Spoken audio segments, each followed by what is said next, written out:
Look up. On a clear night, far from city lights, you can see about 5,000 stars with your naked eye. 5,000 points of light scattered across the sky. It feels like a lot. It feels like you are looking at the universe. You are not. You are looking at your neighborhood, a tiny, tiny corner of one galaxy. The Milky Way contains roughly 400 billion stars. What you see with your eyes is about 1/10,000,000th of your own galaxy. And the Milky Way is one galaxy among an estimated 2 trillion in the observable universe. 2 trillion galaxies, each with billions of stars, each star potentially orbited by planets. Each planet a world with its own sky full of stars that sees its own 5,000 points of light and thinks that is everything. And I have to be honest with you, this is where my brain starts to fail. Because everything I just described, all 2 trillion galaxies, all of those stars, all of that light and matter and energy and time, all of it exists inside a sphere 93 billion light-years across. That sphere is called the observable universe, and it is not the universe. It is just the part we are allowed to see. Let me give you a sense of scale, because the numbers alone do not do it justice. If the entire observable universe were shrunk down to the size of Earth, our Milky Way galaxy would be smaller than a grain of sand. And if the Milky Way were the size of Earth, our entire solar system would be smaller than a coffee cup. You, standing on your planet, are so small relative to the observable universe that no metaphor invented by any language on Earth can adequately describe it. You are not a drop in the ocean. You are an atom in a drop in an ocean that stretches further than any drop could ever know. The real question, the one that has haunted scientists and philosophers for centuries, is whether what lies beyond that sphere goes on forever, whether the universe is infinite. And what scientists have found while trying to answer that question is, I think, one of the most unsettling discoveries in the history of human knowledge. Let us start with something that seems like it should be simple. How big is the observable universe, and why is it that size? The universe is 13.8 billion years old. Light travels at 300,000 kilometers per second, the fastest speed possible. So you might think the farthest we could see is 13.8 billion light-years away. That is wrong. It is actually 46.5 billion light-years in every direction. The observable universe is 93 billion light-years across, far larger than its age would suggest. How is that possible? How can the universe be bigger than the distance light could have traveled since it was born? Because space itself has been expanding since the Big Bang. Think of it this way. Imagine 2 ants standing on a rubber band, 1 centimeter apart. If the rubber band stretches while the ants stand still, the distance between them grows, even though neither ant moved. The same thing is happening to the universe. The light that left a distant galaxy 13 billion years ago has been traveling toward us ever since. But in those 13 billion years, the space between us and that galaxy has been stretching. By the time the light arrives, the galaxy is no longer 13 billion light-years away. It is now 46 billion light-years away. The light is old, but the distance is new. And this is where the first terrifying realization hits.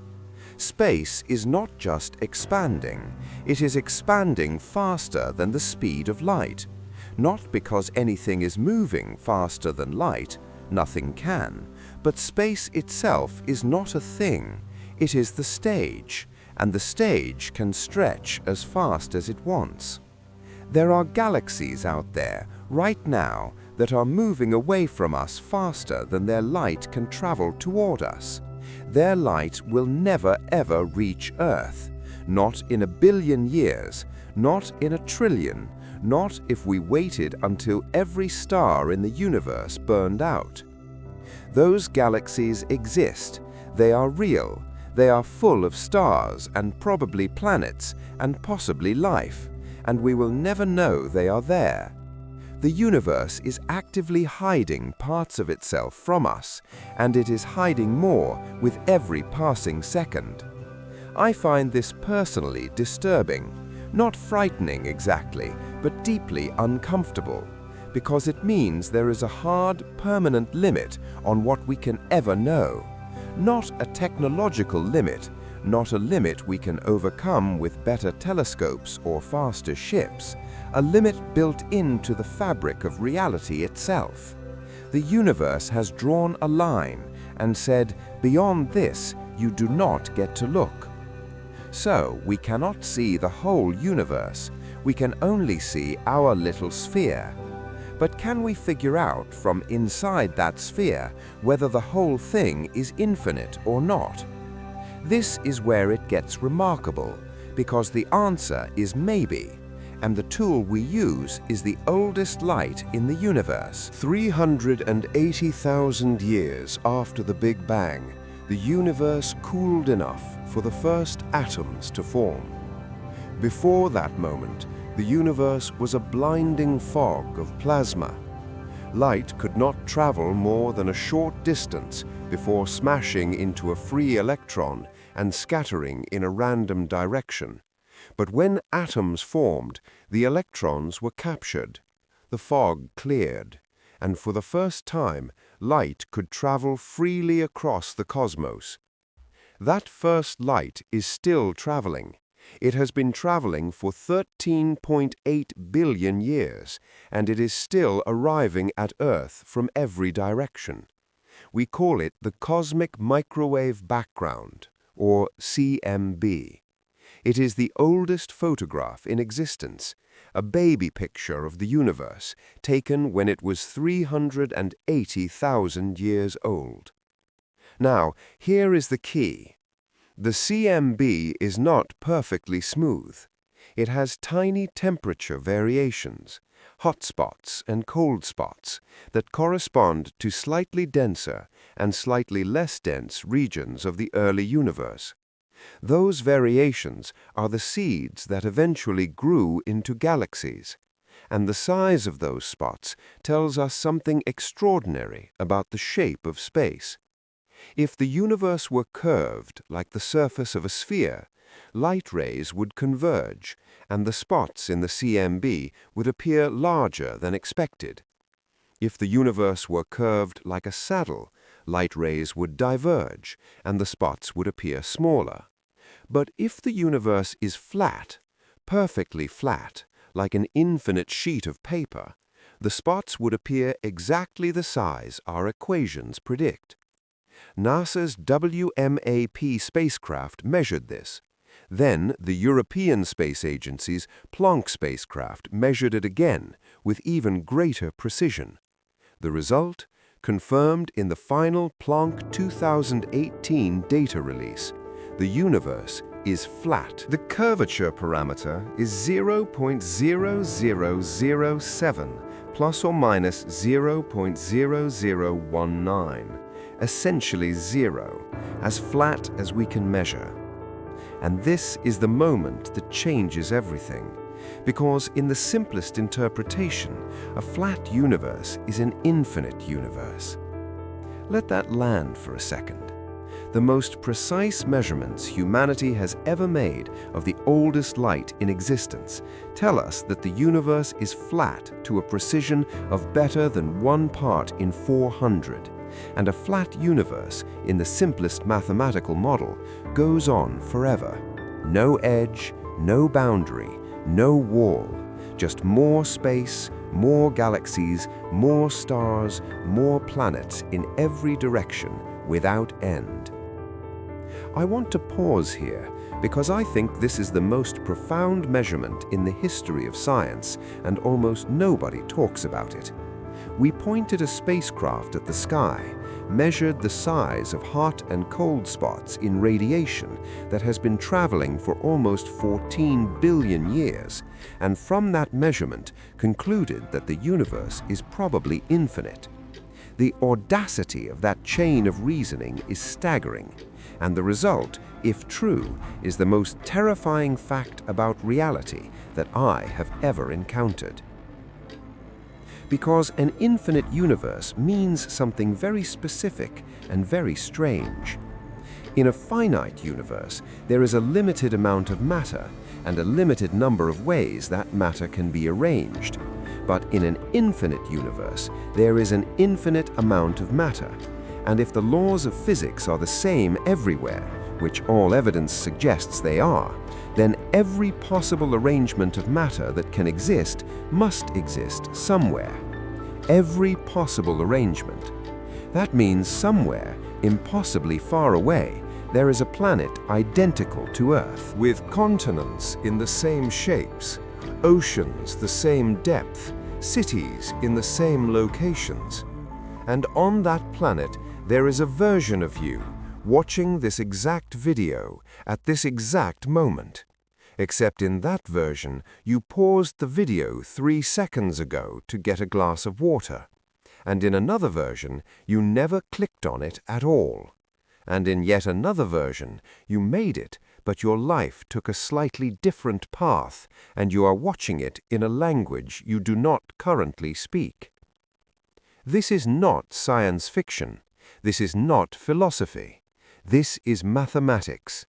In an infinite space with finite possible configurations of matter, repetition is not just possible, it is inevitable.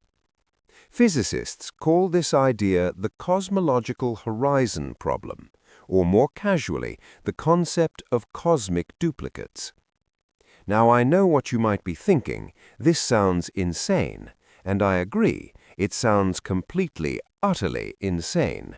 But that is the logical consequence of an infinite, homogeneous universe governed by consistent physical laws. If you accept the premises, you must accept the conclusion. And right now, every major observation we have supports those premises. But we need to be honest about what we do not know. The measurement that tells us the universe is flat has an uncertainty of 0.4%.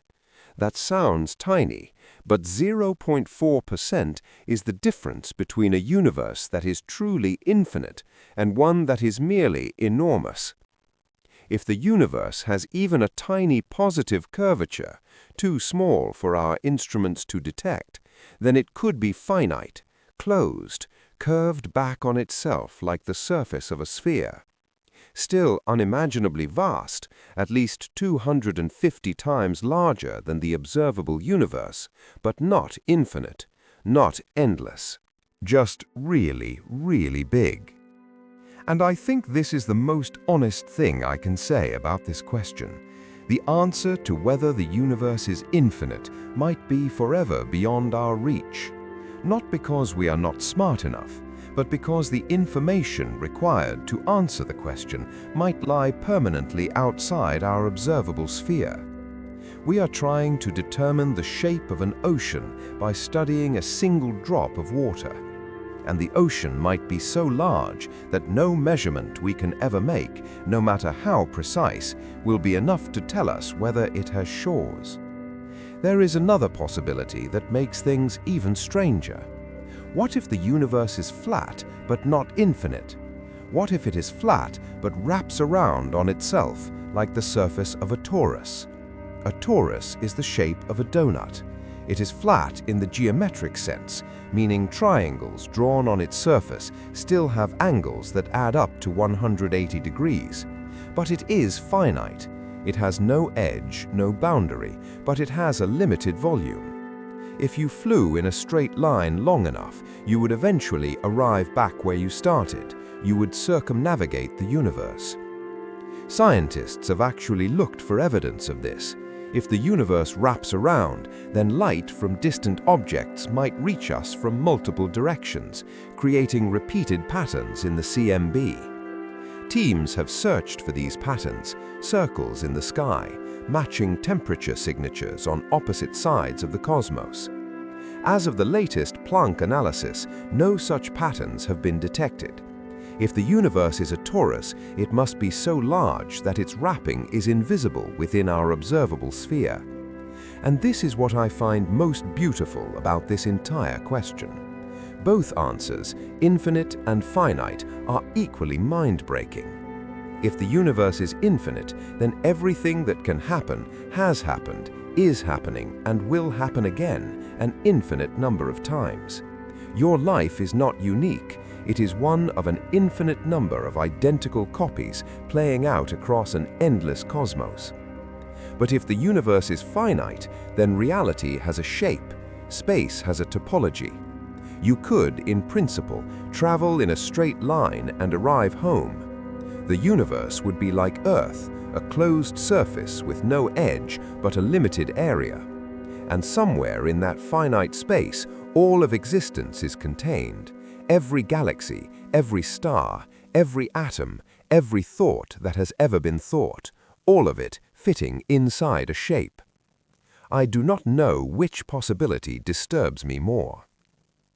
Now let me tell you what we do know for certain, because it is easy to get lost in speculation and forget how much we have actually discovered.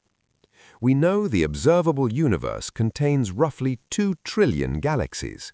We know these galaxies are organized into a vast structure called the cosmic web, with galaxies clustered along filaments of dark matter separated by enormous voids hundreds of millions of light-years across.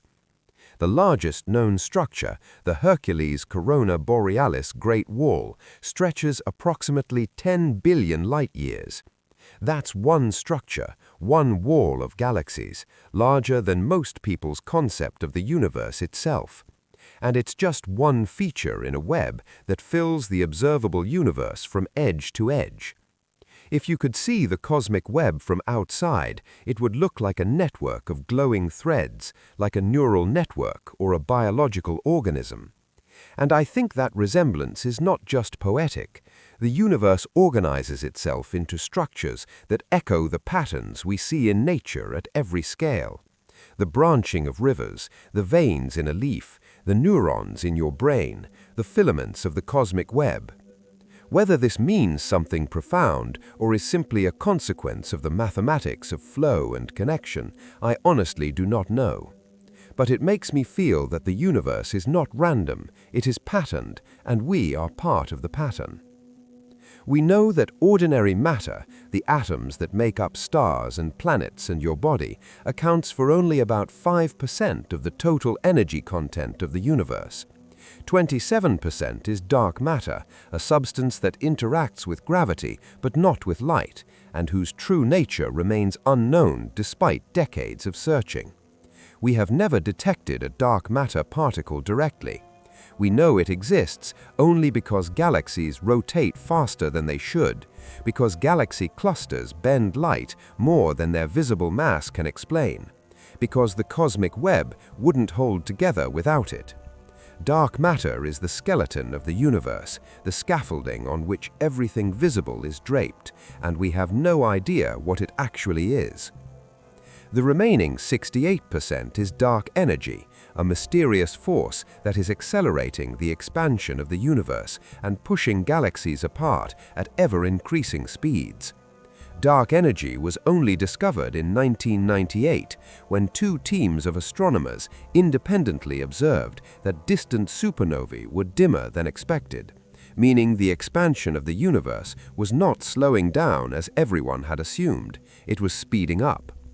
This discovery won the Nobel Prize in Physics in 2011, and to this day we have no satisfactory explanation for what dark energy is or why it exists.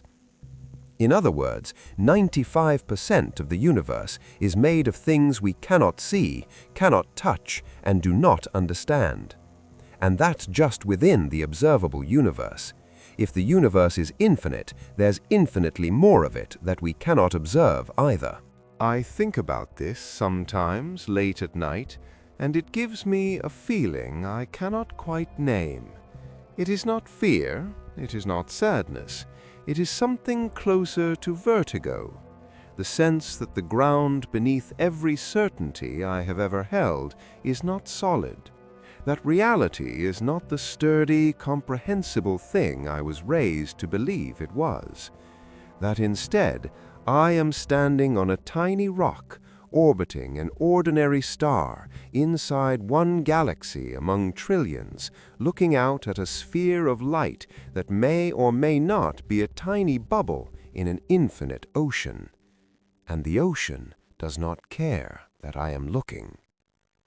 But here is the thing that keeps me coming back to this question, the thing that I think makes it worth asking even if we never find the answer, the fact that we can ask it at all.